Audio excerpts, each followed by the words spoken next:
Well, here we are again, guys. Welcome. Well, we're broadcasting on Twitter and Periscope at the same time. My name's Missionary Norman Edgar, and I've been on Periscope a little over a year, every day. And so we've decided to expand things and go with, before we were broadcasting straight through Periscope. We're at 28,000 views, 254,000 hearts. But we decided to go through Twitter now. As you know, Twitter and Periscope, they join together. So they're one, shall we say. And you can broadcast in one, and everything goes to Periscope just as before. But you have the added coverage of Twitter. So we're going to go with Twitter now. We're going to log in through our Twitter account. And we made some changes, but you'll find us Spokesman Gods. That's the handle on Twitter. And you can get there a lot of ways. You can see my name back here, Norman Edgar, O-E-T-K-E-R, or at godspokesman.com. Selma is my wife. I'm 71. Selma tomorrow is going to be 70. We're rocking for Jesus. We're Protestant Christian missionaries and have been, I have, for 43 years as a Protestant Christian missionary. 5 missionary tours into Asia. 7 years into Mexico. We just believe the Protestant Christian Bible, our current English Bible, first translated into English in 1500 AD. This book, the New Testament writings of Jesus the Apostle and Evangelist, has been with us for 2,000 years. Today's Protestant evangelical churches, the religious right, all of that you hear, everything that you know about Christianity today is pretty much a sham. All right? And so we're, I know it's going to be a shocker to a lot of you guys, and because most of you never cared about anything about religion in the true sense of the word. I mean, there's a lot of people that that like the concept of believing in a God, that they can find some kind of comfort in. All right. You got people that pray to dead people, to bones, relics, mountains, streams, monkeys, rats, cows. Kill animals, cut their throat, apply the blood. That's your yoga, but a lot of people don't know that. They don't care. You got gods of stars and moon and just any goofy, kinky thing you want. You got it, and it's called religions. And if you think for one moment that if you think you go to a Christian church, I'm talking about Protestant Christian churches. We're talking about Presbyterian, Baptist, Amish, Mennonite, Lutheran, Church of Christ, Pentecostal, Charismatic, Mission. If you think they are about the business of wanting you to go to heaven, well, you're the proverbial guy that wants to buy a bridge and somebody's going to sell you one. There's a whole group of people out there that think they have a right, and these arrogant Americans are the worst, and I'm an American, okay? I had 350 students besides what I was doing in the different churches in Mexico, privately coming to my home for Bible English classes. And I told them this one time, I said, look, every culture's got their way, right? I said, the Americans think that they know everything and can solve any problem. I said, they honestly believe it. That they know Americans. This is across the board, so I'm painting with the whitest brush, all right? Black, white, doesn't make any difference. Asian, doesn't anything, anybody that's in America, been raised American, all right? In America. They all think they got the answer to every problem. They can solve anything. They can do anything. And the truth be known, they can't do no more, no less than anybody else in this world. But they like to think that. All right? That's just the culture. All right? That's all there is to it.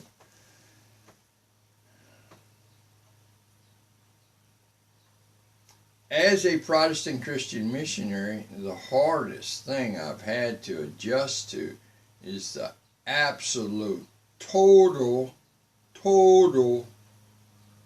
I like saying that word, total hypocrisy in the so-called Christian churches. It makes no difference which church you go to. Some people got this idea. I remember one time in a Home Depot store in America, I had a conversation with a guy that was in the plumbing department of Home Depot. And I don't know how we got to talking about the Lord, but we ended up talking about the Lord.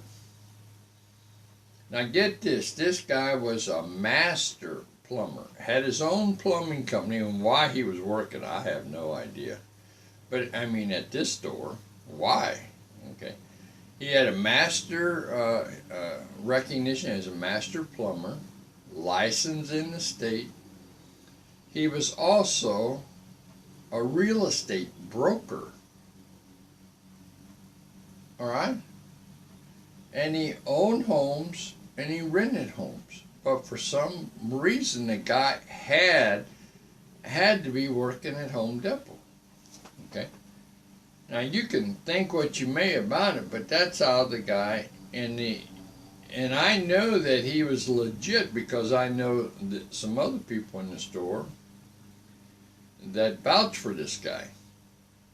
So, needless to say, this guy has got a broker real estate license. And let me tell you something, I know about that licensing on through real estate sales, and then just to get a salesman's license is tough enough.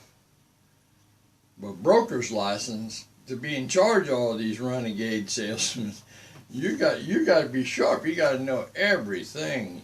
The titling aspect of it has just got to be overwhelming to be a broker.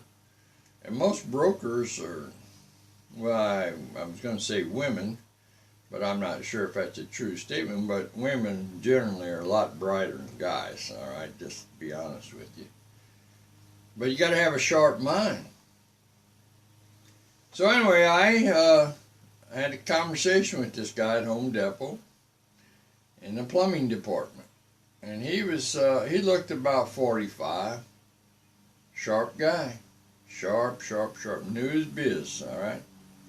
And we got talking about the Lord, and this guy said to me, well, I asked him if Jesus was Lord of his life. And so he was of a kind of a Catholic background. Of course, and when you say ask people that, they're clueless. Catholics are the dumbest people spiritually walking. They don't know nothing.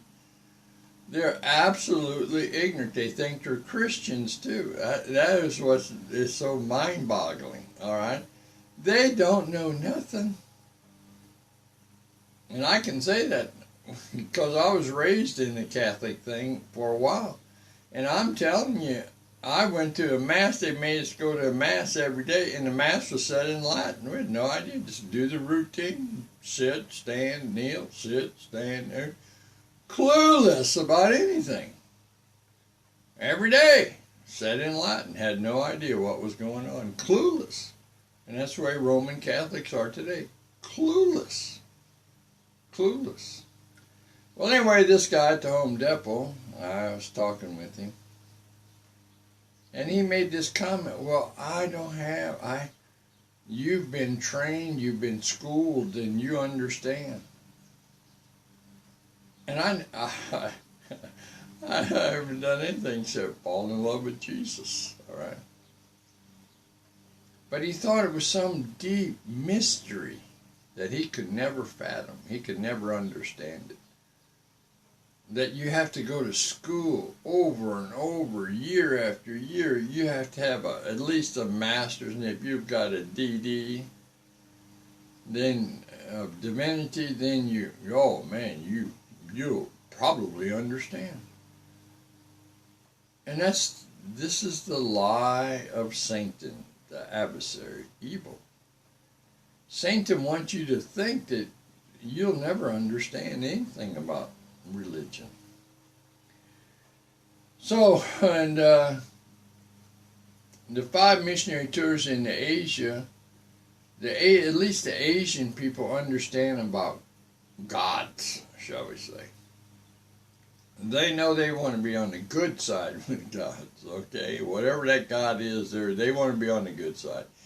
If it's a concrete statue of Buddha, that's okay. We're going to be on the good side of this Buddha guy. If it's Islamists, we're going to be on the good side of the Imam in the mosque in the Mecca. We're going to pray every time they say jump like a frog, they're going to jump. You understand? This religion is a catch-22 for all your ails. All you got to do is just jump in there, do what they say, and you're going to get their God to help you in your situation. And that's just the way it is. Every time something goes wrong with someone, everyone is right there to say, well, why did God allow this to happen? Okay, you ever notice that when things go sideways and somebody, they'll blame God in a heartbeat. They do it all the time. I've told people over and over that to be right with God is really quite simple. You in your life, you that are listening to me today, and what is today? Today is a Saturday. And by the way, I'm broadcasting from Missouri. Yeah, I'm looking out my window in my backyard here. Old boy's out there cutting his grass. And today is the 13th, and it's about 60 degrees out there now. Clear day. It's going to be a nice weekend. Mother's Day is tomorrow.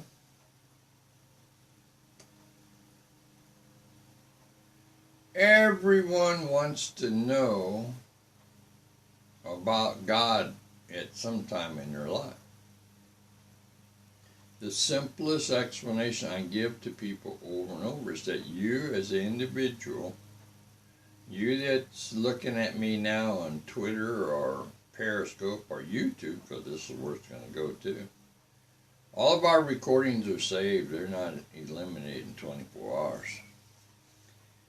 But you're going to find out that you're going to say to God sometime in your life, you and God, there ain't going to be nobody else involved. There's not going to be your pastor or me or your mommy or daddy. Nobody. You're going to have a conversation. I remember a fella told me one time, he sat down on a tree stump and decided about God. Sad to say, he decides the wrong way. But each of us are going to have a conversation with God. You understand? You're going to say to God one time in your life, either you're sorry for your sins or you won't. It won't be that, well, I'm never going to do that, because as soon as you think in that thought, that's when you already made up your mind. I'm not doing it. I don't believe it, and I'm not admitting nothing. You ever listen to the atheists? Atheists are a funny bunch, aren't they? They found out about God and made a decision they're not going to believe in that God. So just, you figure, huh? They're just rank unbelievers, simple as that. I don't know why they think they're atheists, right? And they push their doctrine as hard as any evangelical, right? You don't believe me? Look around. They can go to court in a second. Because they believe they got a no God. Right? They believe in no God. That's their God, no God. Just like the Apostle Paul said in the New Testament, he told them old boys, he said, look, I'm going to tell you about that God that you got marked as the unknown God. Well, that's what the atheists do. They believe in this unknown. They don't believe in no God. That's the name of it, no God. The atheist, no God. Come NG. That's pretty good, I think. All right. So anyway, you're going to decide in your life if you're going to get right. Now, I want you to know just this, something I've been saying here for a long time. Every human being, you that are listening to me, you that hear me, you're going to decide. You're going to say to yourself, well, am I going to believe what this guy's saying? Am I going to get right with God? Am I going to say to God, I'm sorry for my sins? And mean it. That's what you're going to have to come to a decision about. If you do that, then you're going to come to the next step. This about this God-man Jesus. That he is going to be the Lord in your life. He's going to be the guiding force in your life. He's going to become your Savior so that through him you can actually be in a right relationship with your Heavenly Father, God, who created you. Now, if you accept all of that, okay, and you're going to make the decision, nobody else. There's nobody else involved. There's none of this junk about the church house.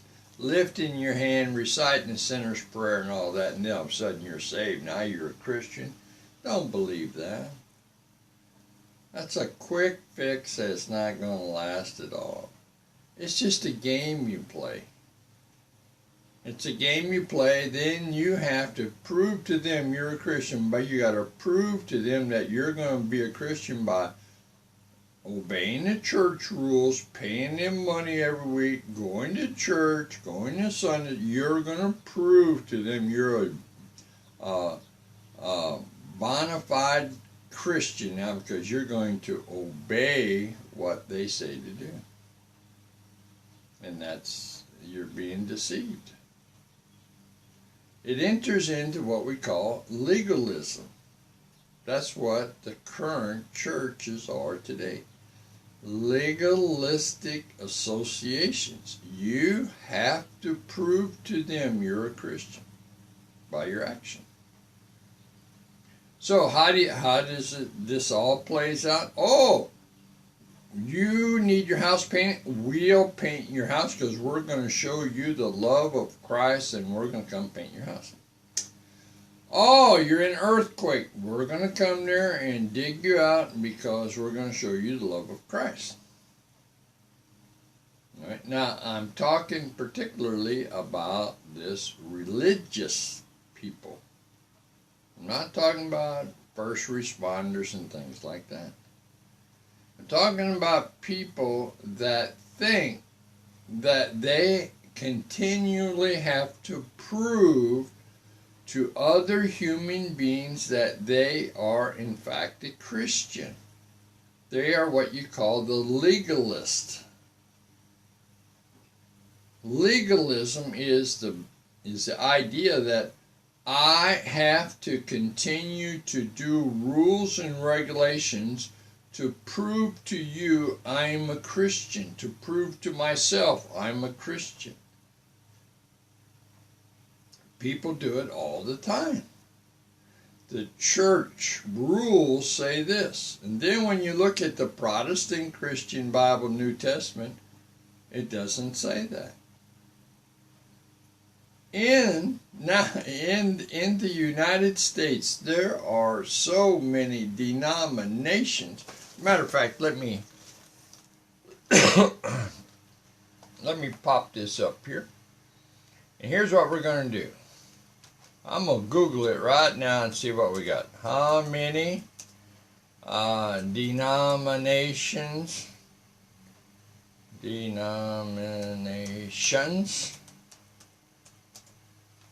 are in the U.S. How many? I guess we better put Protestant. Protestant. How many Protestant denominations are in the U.S.? I guess that's you. Okay. All right. Alright.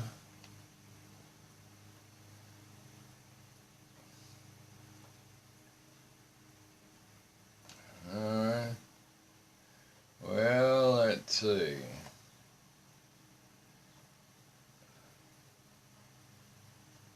Okay.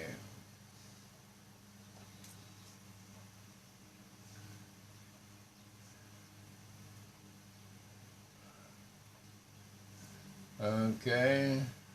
Well, I'm just got a lot of info here about that, but American religions. All right, let's go. Let's take a look. This is Pew Research, I think. Yeah. And let's see.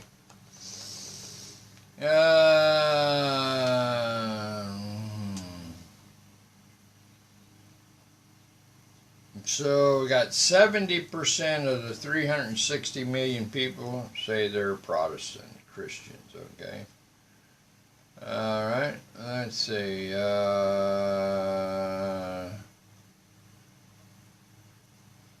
right. Okay.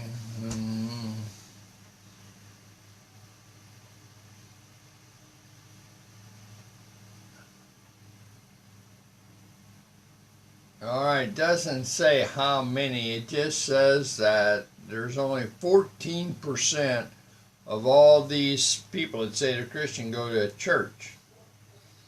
All right, so it doesn't say exactly here how many Protestant denominations there are. Okay, I guess it would be. Wait a minute, what we got here? Protestant denomination families include larger. Okay, but it doesn't say. Okay, it doesn't give me a number. Talks about everything. Well, it doesn't give me an actual number. But it did. It was an interesting quick fact. I don't want to tie you up here on Twitter listening to that kind of stuff, but it's saying 14% of people that say they're Christians aren't even involved with the church. So today, when you're involved with the church, you have to do stuff to be a member of that church. And the bottom line is you sign on a dotted line. You agree to their doctrine, their interpretation, and that's the simple truth of it, okay? And people actually believe, now I'm repeating this on Twitter because this is our first go around here on Twitter, and we're going to be broadcasting continually on Twitter now through the Twitter application, which in turn hooks into Periscope too. All right. But let me see something here too on this screen. All right. All right, I see. All right. This is Saturday morning, 10:30 in the morning, Central Standard Time. I'm broadcasting here in Missouri. It's in the center of the U.S. We have churches that people think that to be religious means you go to a church and you be a good boy, good girl. All right. All right, no sex and drug and drinking and all that. Right? You know, you convert, as they say. Be converted. You got people convert to Lutheranism, to Roman Catholicism, to Mormons, to Jehovah's Witness. Get your horse and buggy and go out there with the Amish Mennonite, you know, whatever. Or the Charismatics and try to build $1 million house, you know. Whatever the Grupo says, that's what you're going to do. Okay? That's religionist. Legally you're binding. To be a Christian, legalists believe you have to demonstrate your obedience to them. And that's what it's all about. Obedience to your denomination and what it says. You'll go to their schools. You'll abide by their rulings, what their leadership says, what they pass to the congregations. You will obey. You will pay money. You will support that. And because of all the good causes they support. You think it's your civic duty, all right? And you go to religions, all right? All these religions, here's the religions and here's the people that aren't involved in religion. These two groups spiritually are equal. All right, I want you to hear this.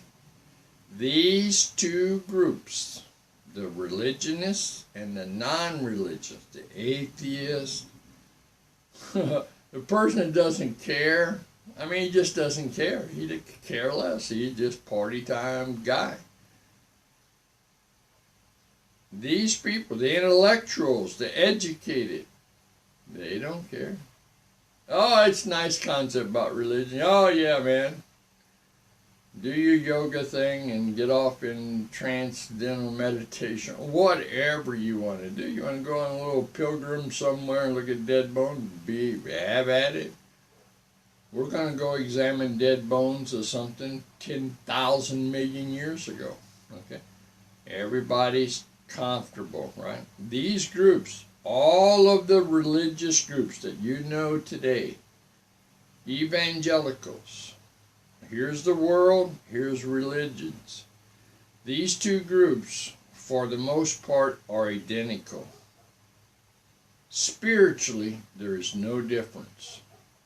This group isn't closer to God, this group isn't closer. These two are what we call the spiritually lost. If you belong to a church, I don't care what church it is. If you think you believe in the cross, Jesus Christ, if you think you believe in the Bible and you belong to a church, you're a church-going guy. You are just basically the hypocrite. One of the things I found out in my 43 years and 15 trips around this old globe, that if you go to a church, it doesn't make any difference what country you're in, where you're born. It doesn't make any difference. You read the words of Jesus or heard them, and you decide, am I going to do what Jesus says? And person after person after person will find fault in some other person for not doing what Jesus says. Okay? Well, my wife did this. My husband did this. This church pastor did this. They did this to me. They didn't do this. They did this. They did that. You hear it all the time. You hear me saying how the church is just a bunch of hypocrites, and that's what they are. Because here's the absolute bottom line in this thing about church people. Is that,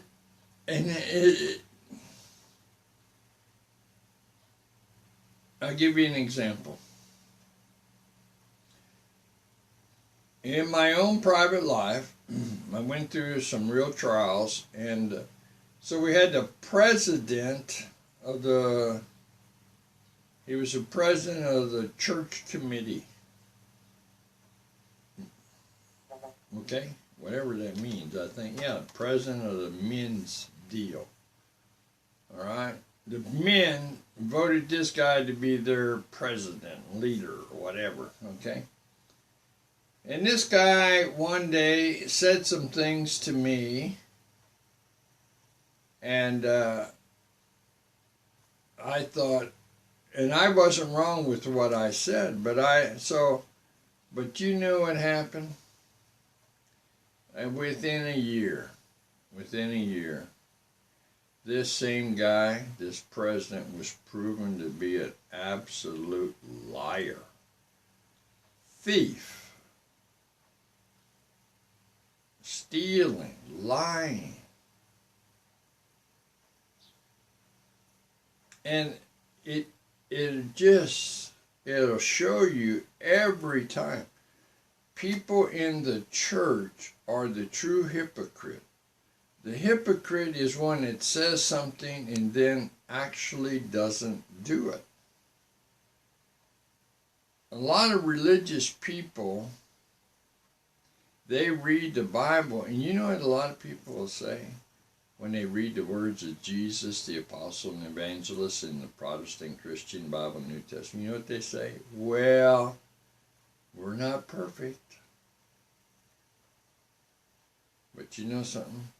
They never make an attempt to do what Jesus says. They accept this idea, well, I'm imperfect, I'm going to be a sinner all my life, and there's nothing I can do about it because I'm born this way and that's it, and I'm going to be like this forever. So right out of the gate, they deny the purpose for Jesus coming to this earth. Folks, I don't know what you think, but Jesus came here to save the humanity, all people on this earth. He died on the cross, shed his godless, sinless life's blood as an atonement, a sacrifice to the Father for the sin.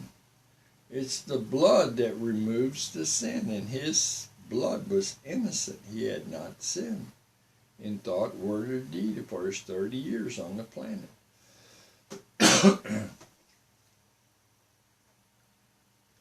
Today, when you go into the church, you hear how imperfect you are. You hear it in a lot of different ways. But the bottom line is that the church people don't actually believe what they talk about. Okay? And it's interesting that 101 psychology comes into play. Oh, you're this because of this environment. When you become a new creature in Christ, that means all things are passed away, all things become new. They don't accept it. You understand? Today in the church, it's what you do with your life. That's what's going to change things. So you're going to have to prove to the world that you're your own lady, your own man. You're going to determine your own destiny. You can do it. You can do everything. Rah, rah, rah, and get up and go. And that's what the church has you thinking. They'll convince you that God wants you to be the best in everything you do. That's Osteen. This quack, this fake, this antichrist preacher in Texas. I've listened to it a couple of times, and it's just anyone that thinks he's a godly person, he's trying to convince you of his own ideas of how he wants his God to be like. That's what all rebels do. Every denomination that's out there in existence have created a God the way they want it to. All created idols. One of the things you find when you read the Old Testament is God said, don't make any idols and don't be worshiping any idols for the substitute for a God in your life. Today, the Protestant denominations, through words, create their denominational images and thoughts about how they want their God to be like. The charismatic movement in Christianity is all about they want their God to give them wealth, material wealth. Osteen's right down that line. The guy, Joyce Myers, Copeland, all of them. once again, I saw the headline about the wealthiest pastors in the United States. And you got every Tom, Dick, and Harry wannabe preacher wanting to do the same thing. Oh, we're going to sing a song for Jesus. Of course, pay me X amount of dollars for that song. Oh, we'll come preach at your revival. Pay me X amount of dollars. I'll come there as long as we got 5,000 people, 10,000 people. I'll come there if I got X% of the purse that's the general collection taken at the thing. I want X% of that. I want you to put me up in a hotel, motel, pay my plane reservation, everything. Hotel fees, everything. It's a racket, people. It's a money-making business for people that are no more spiritually born again than a rag doll. People that are going to churches that say they're Christian, all of them, from the pastor, the associate pastor on down, know that they actually aren't trusting Jesus for their everyday life. They're right in control, leading the life, their 9-to-5 job, doing exactly what they want to do, and that's to enrich their own private wealth. The pastors do it.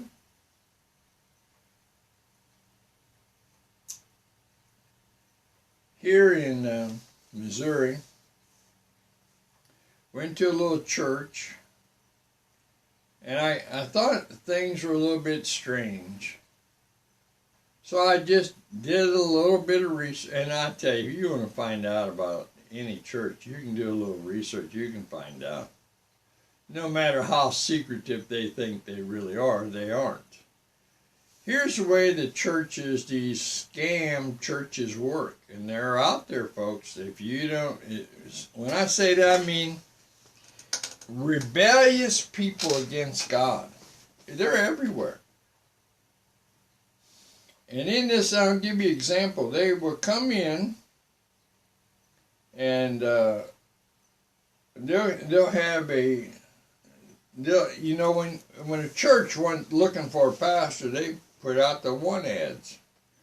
So the old preacher men, as long as they're generally saying, yeah, I believe like you guys believe, and every Tom, Dick, and Harry's different too, then they'll give them a little trial.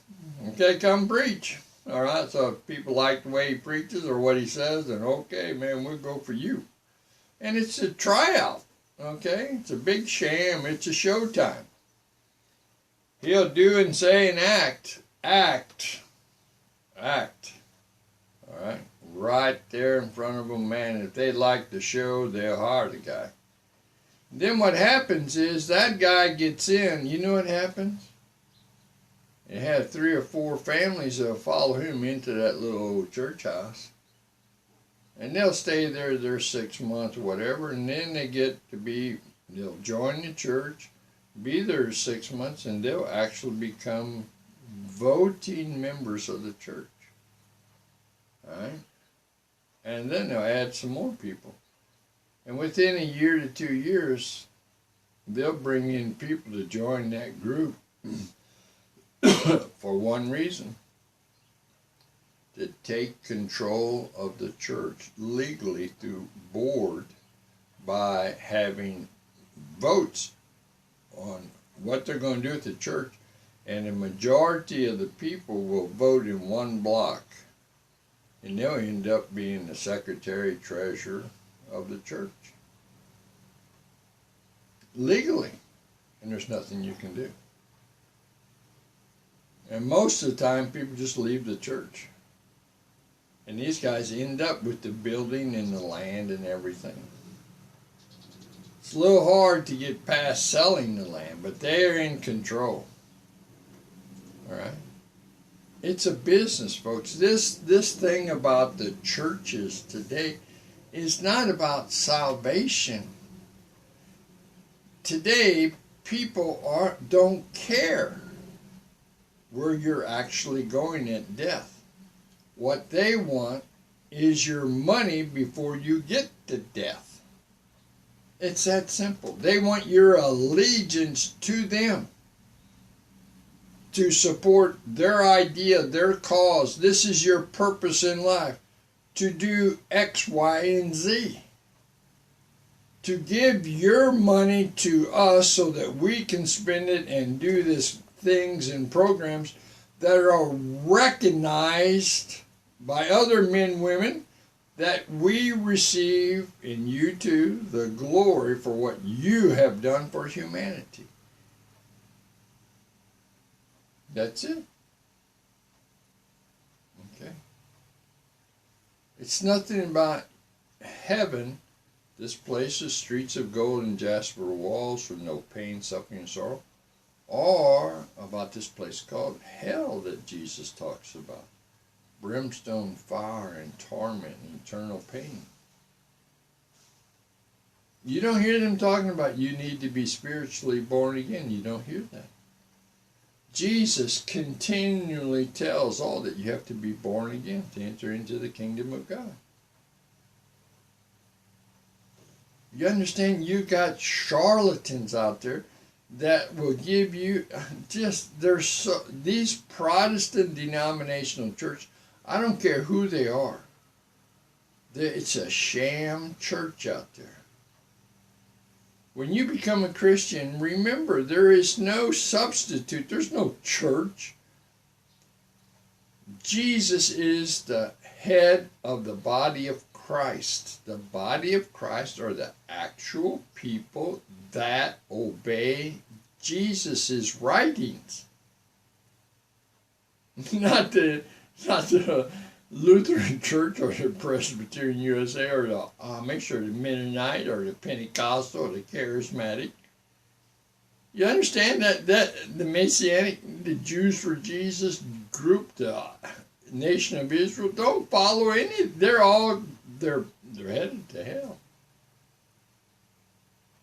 You reject this thing about obeying Jesus as you read it. You understand? It's not about what I say. You're going to actually read the New Testament words of Jesus. You're going to decide. If you open up that New Testament book of Matthew, that's the first book of the New Testament, you're going to get down to that 18th verse in the New Testament. And there's going to be the first little test you're going to get right there. You're going to read that 18th verse, and here's what you're going to do. You're going to decide, do I believe this or not? It'll be a yay or a nay. There won't be, well, I don't understand this. No. How can that be? This can't be. No.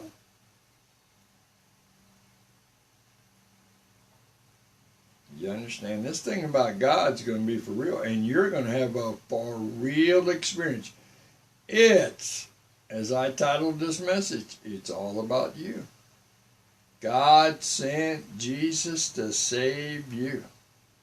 So what's it going to be today? You're going to play the same old game again? How about you there in India and Russia, South America, Australia? You're going to continue playing this church game? Oh, I'm going to go to church. I'm going to be this good person. I'm going to convert. Hey, it's time for me to stop that drinking and drugging and sexing, and I'm going to the church. I'm going to turn over a new leaf. I'm going to be a good person. I'm going to give all my money to the church. Meaningless, folks. Meaningless. It doesn't mean a thing except for you to receive praise and glory. You ever notice why they shake your hand when you become you ever seen it in church? I've seen it over and over. Old preacher man say, with your head bowed, your eyes closed, if you want Jesus as your Savior, raise your hand. Can you imagine that, like little school kids? And people slip their hand up and a little bit like that, hide it a little bit. You hear the old preacher man say, oh, I see a hand over there. I see a hand over here. Go ahead, raise that hand up for Jesus. Raise it up if you really want to get saved. Oh, thank you, thank you. I see one over there. I see one. Hello. And then they say, come up here and I'll shake your hand. Thank you for being a Jesus person. You've done the right thing today. Your life is going to be changed. Now you're going to make it. Just recite this sinner's prayer. Oh, God, I want you in my heart. Oh, God. Then shake their hand. Thank you very much. And go to a religious class for a couple of days. And that's it, man. You signed, sealed, delivered in that church. Start forking that money out. Number one, do what they say. And you'll feel good. It's like that every January when people, they're going to make the New Year's wish. Oh, I'm going to do this. I'm going to start doing this. And how long does it last? About a month.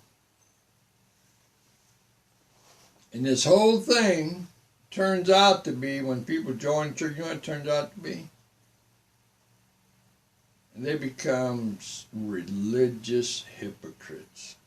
And they just slam anybody that doesn't believe like they believe. I've told this old story many times. I got saved when I was 28 years old. I'd never been to the church, never read the Bible, so I didn't know anything. Except I loved Jesus when it happened in my life.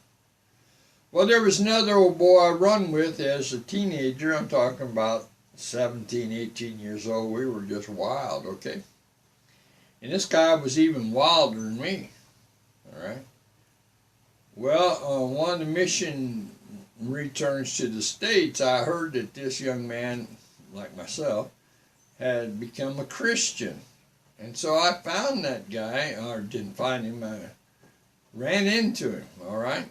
And I was so happy to see him. I really was happy.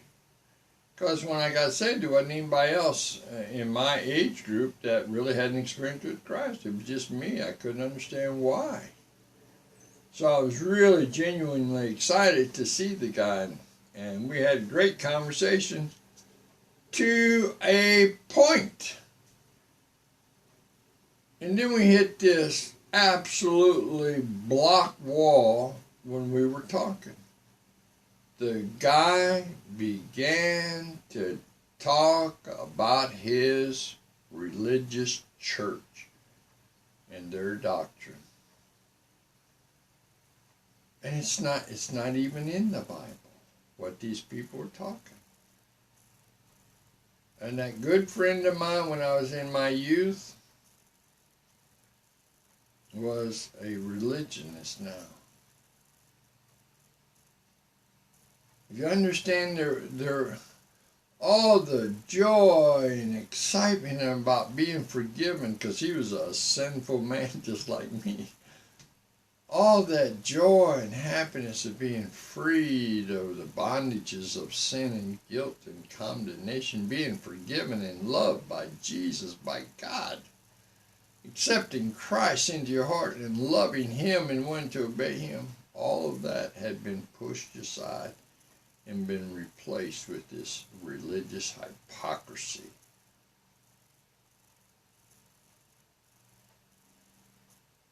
I saw him one other time after that, and it was just terrible that there was no fellowship. Terrible. And you couldn't say anything. You just couldn't say anything. He defended his religion. This whole thing about Christ was gone. Now it was about his religion, his church, and just a sad thing. The joy of the Lord was gone, replaced with this legalism. Do this, believe this way, do this, do that, and then that shows everybody you're a Christian. And how are you supposed to be known by a Christian? By the love that's shed abroad in your heart by the Holy Spirit of God. That means, brother and sister, you don't want anybody to go to hell. You don't want them church hypocrites going to hell. All right? But it comes a point when you can only stand, you're going to be judged by what you do in your life, according to what Jesus says. It It all rests on you and your life alone. You're accountable for your life, not for someone else's, not for your children. You understand? I'm talking about older kids. Each chooses what they're going to do. And your life is no different. So today is May 13th. I'm broadcasting through Twitter onto Periscope. And we're going to see what kind of responses we get, because on Periscope we have, and through YouTube, because we save everything, we're able to see what our viewership is and if people tune in or not. We had 28,000 views on Periscope, 250,000 likes or hearts on Periscope. And so here, from this time forward, we're going to broadcast through the Twitter application into Periscope. And we're going to do it like that, and we're going to see how this turns out. But this will, again, these will all be saved up on our Facebook site, YouTube, Twitter. Everything is going to be saved as it was before. All right. So my name is Missionary Norman Edgar, broadcasting here in Missouri, center of the U.S. Today is the 13th of May.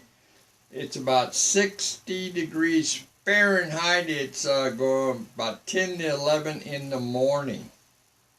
13th of May, Saturday. All right. I'll see you guys tomorrow. Selma will be broadcasting tomorrow too. All right.